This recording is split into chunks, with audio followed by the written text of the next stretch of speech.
আলাইকুম প্রিয় ভিউয়ার্স, আপনারা দেখতে পাচ্ছেন আমার মোবাইল স্ক্রিনে যে ফলটি, সে ফলটি হচ্ছে পেয়ারা।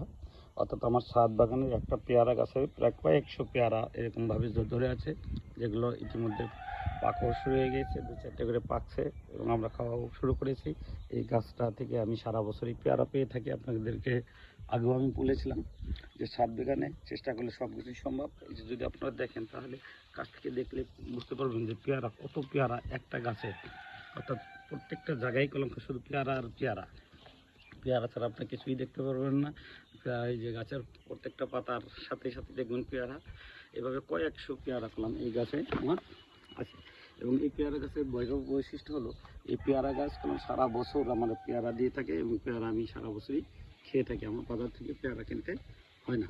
যদি আপনারা ইচ্ছা করেন তাহলে এই চারাগুলো আপনারাও ছাদে রোপণ করে নিজের চাহিদা পূরণ করতে পারেন। তো সবাই ভালো থাকবেন, এই প্রত্যাশায় শেষ করছি। আল্লাহ হাফেজ।